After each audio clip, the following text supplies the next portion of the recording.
Well, hello everyone. I gather you here today for what I hoped would have been a more inspirational message. I suppose by the end of it, it might be, but before then, I do have to break a little bit of bad news that might come as a surprise to some of you. There's a lot of topic and discussion surrounding things that can ultimately increase both your lifespan and your health span. What can allow you to live the longest while simultaneously being strong and lean and agile and being able to perform those necessary functions of daily life? Well, I've got some bad news. It's not the heat and cold exposure, the sauna and the ice bath that you've been jumping in every morning and every night. It's not the new vegetable greens powder that you've been mixing with your water and having with breakfast every day. It's not the new fitness wearable that you've been putting either on your finger as a ring or been putting on your wrist that reminds you to drink water, how many steps you should get, when you should be going to bed. It's none of that. Those things at best can be a little bit beneficial depending on what exactly your goal is, but simultaneously, depending on the individual context and again what your goals are, they could nearly be detrimental to any type of physical or even cognitive process that you're trying to make. Fortunately though, there is one solution, one exercise, if you will, that is the end-all be-all of increasing both health span, lifespan, making you faster, stronger, more stable, better balance. That's resistance training.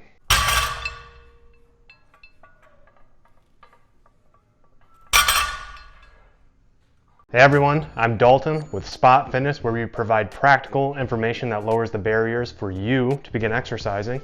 Before we get into the video, make sure you check out the website at spot-fitness.com for a myriad of products that will help you in your fitness journey. But most importantly, where 50% of all net profits are donated to nonprofit organizations dedicated to exercise research and education, so you can lift assured knowing that your purchase has a purpose. Now, I know I mentioned at the top kind of some different things that has become more trendy in fitness culture lately, namely the fitness wearables, like the rings that you can wear, or maybe the Fitbits and the Garmins and the Apple Watches and whatnot, or the products like Athletic Greens. Not to say that these can't be individually specifically beneficial to somebody, whether it be placebo effect or actual science that is reaping benefits for you if you're consuming or using these products. It doesn't mean that it shouldn't be worth taking. If you are seeing a benefit to taking these products, by all means continue to do so, obviously under the advice of a medical professional. But don't think that it's these kind of specific niche products that are ultimately going to lead you to a longer, healthier, and more fulfilling life. The components that ultimately constitute making a strong, healthier individual you are not going to be created through these niche products or these fitness wearables or these dietary supplements. Those are just individual drops of water into the huge bucket, potentially the ocean worth of liquid that is ultimately going to get you to a happier, longer, and stronger life. But there is one solution, and I mentioned it at the top, and that's resistance training.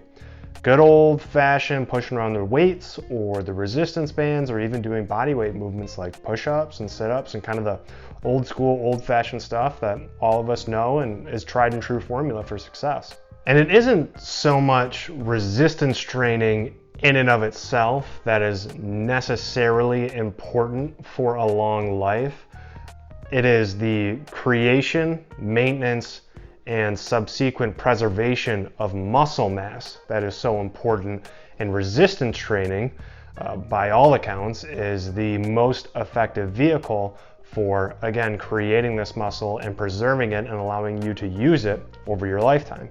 And muscle, to be clear, has, for all its pomp and circumstance, which a lot of it comes with it, especially for me who kind of like lives and operates within the fitness atmosphere, especially on social media.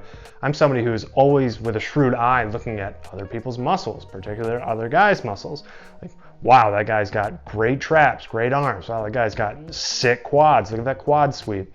It's something of admiration for somebody like me, and also the physical expression that comes with it, whether it be like a really impressive 405 bench, a 500-pound squat, a 600-pound deadlift, some of these freaks that you see on Instagram and YouTube that are compounding like, I don't know, 2,000-pound totals as a natural lifter. Like, stuff like that is just absolutely insane, and these are the incredible things that having requisite muscle and the ability to express it allows us to do.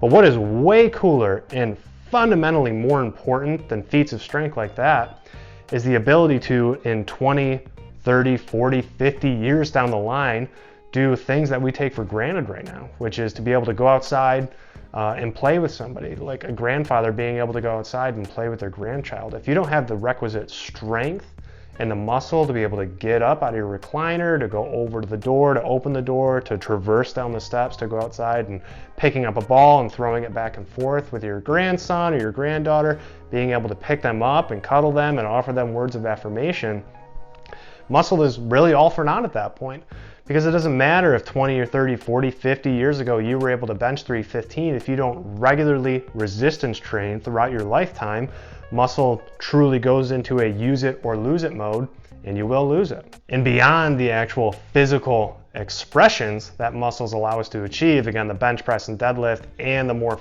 fundamental and important things like being able to interact with people by moving around our house, avoiding falling and succumbing to injury.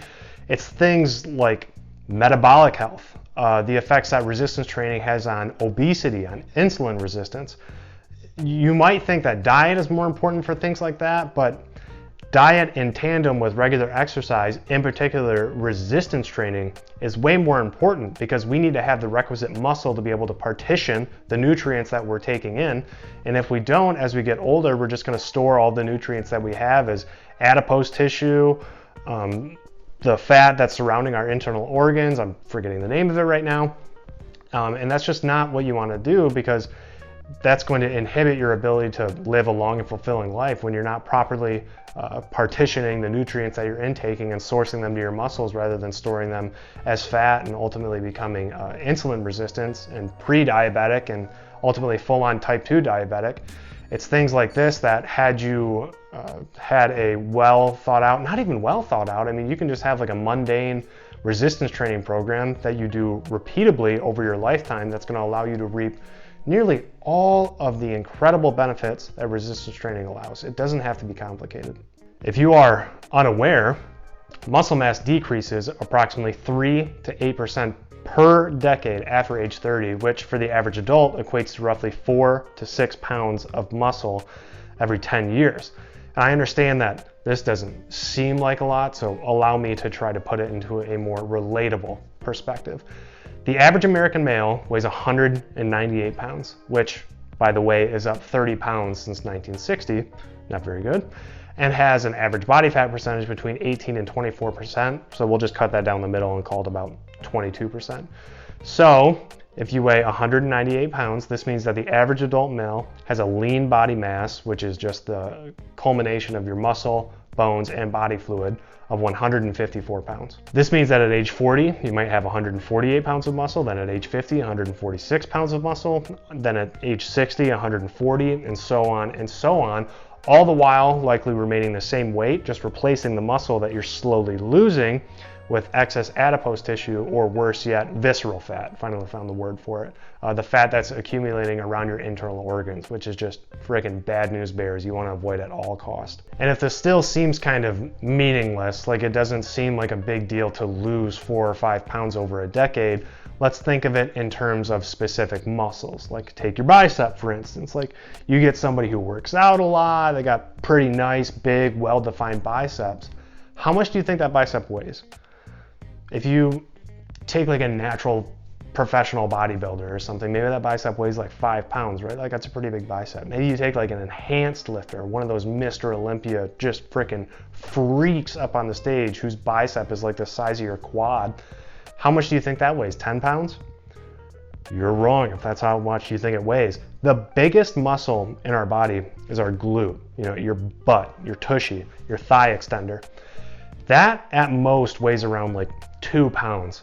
So if that's the biggest muscle in your body and that weighs 2 pounds, how much does the bicep weigh? Maybe a quarter of a pound? Definitely not more than half a pound. So think of it this way. Don't think of it as like 4 to 6 pounds a decade. Think of it as you could potentially lose your glutes and your biceps within an entire decade. And obviously, muscle, like sarcopenia is not local. You're not going to lose specific muscles like your biceps or your glutes if you're not using them. It kind of happens systemically rather than locally. But think about a bicep just magically vanishing from your body all of a sudden. Everything that you do now that you take for granted would suddenly vanish. It would all go away. You wouldn't be able to open like heavy doors anymore because it requires a lot of pulling. Like you would still have your lats, but your biceps are a prime mover in any pulling movement. Or simply standing up, again, your glute, the biggest muscle in your body, that incredible muscle that allows guys to squat 400, 500, 600 pounds. Absolutely ridiculous. You're not going to be able to get out of your chair anymore. You're not going to be able to extend your leg just to be able to stand up. And what a crime that would be. And again, muscle loss doesn't happen locally. I simply just use our biceps and our glutes as a specific example to allow visualization and kind of the mental exercise of what it would be like to actually lose specific muscles, because that's not too dissimilar to what like geriatric folks are experiencing. They're frail. They just don't have a lot of muscle. They're not able to move around. And more dangerously, when they fall down at an older age and they can't get back up, they're bedridden for months at a time, which just leads to even further sarcopenia, which is just the systemic loss of muscle as we get older. And it just becomes a really vicious cycle of not being able to put on muscle, not being able to train that muscle to retain it, and ultimately losing it, which is where you see kind of metabolic syndromes come into play, like diabetes. You see the Alzheimer's disease become associated with this because people aren't able to exercise anymore and partition nutrients throughout their body. It's just a really sad case, all of which isn't necessarily avoidable, but certainly preventable to a certain degree with the implementation of a routine resistance training plan.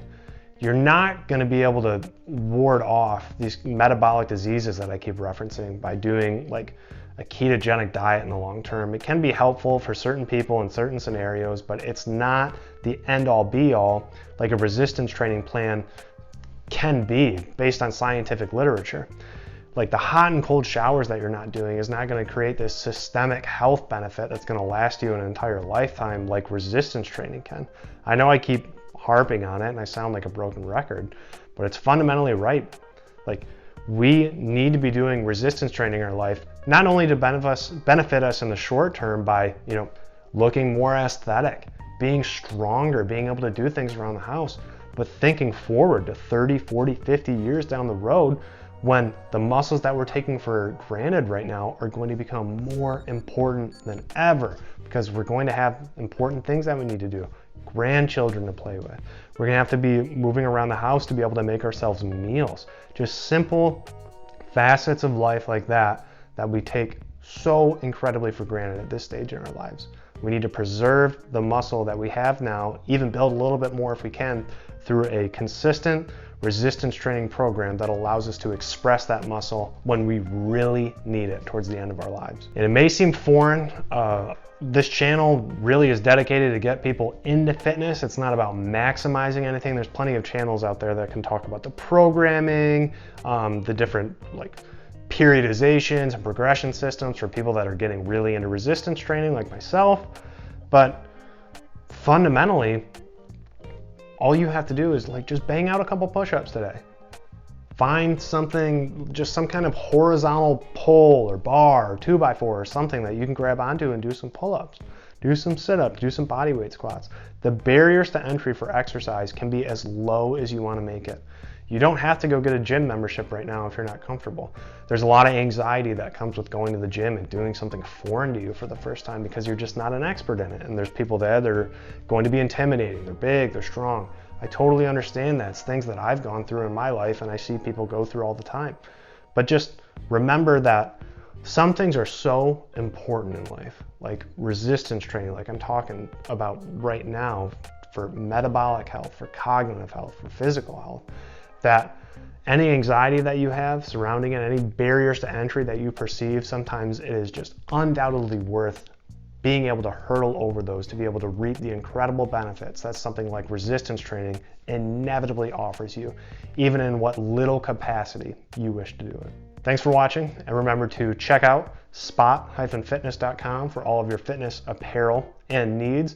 And remember that 50% of net profits are donated to nonprofit organizations dedicated to exercise science, research, and education. I'll see you next time.